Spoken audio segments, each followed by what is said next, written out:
7 hazard-prone area sa banwaan in San Jose, Camarines Sur, mahigot na pigbabantayan ngunyan kan MDRRMO. Posibilidad kan mga pagbaha urog na ang danyo sa sektor kan agrikultura, pigaandaman man kan LGU. Ang detalye aramunta sa pagtutok live ni Jessica Kalinog. Jessica.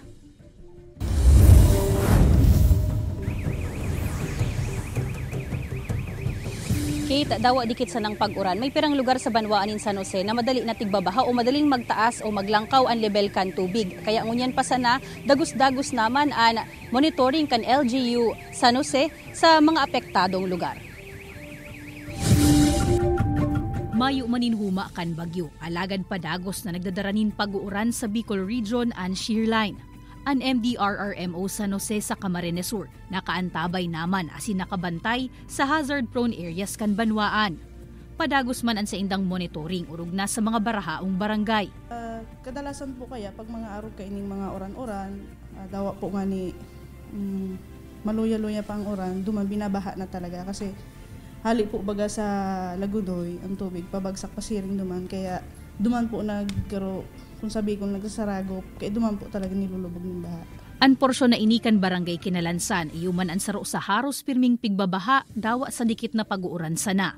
Saro subuot sa mga nagkakaw sa kainian na babagat na pagbulos kan tubig sa mga kali, tinhuli naman sa nakabarang basura o kayaan mga naaatong naragpa, pati inaan nagsusupay na tubig hali sa haraning ranggas. May plano naman ang LGU na magbugtak ng flood control sa lugar, asin pakarayon ang drainage system sa mga apektadong porsyon.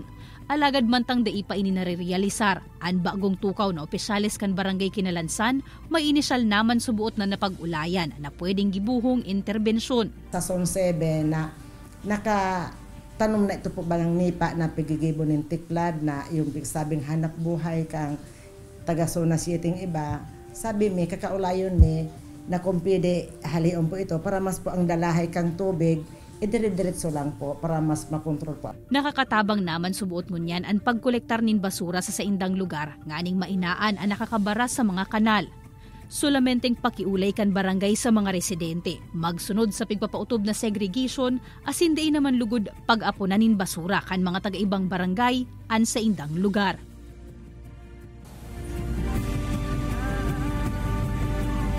Ang pirming pangapodan Kate kan mga otoridad oras na may huma kan raot kan panahon pirmi nang magdangog sa inda o tulos nang magdangog sa indang abiso ang mga residente kung kaipuhan na mag-ebakwar na kung pwede naman na anihon ang mga pananom anihon na asin na paghalaton na maglalapan sitwasyon o magkaigwanin da kulang danyos ang mga pagkakataon na pwede man kuta ng malikayan asin maibitiran.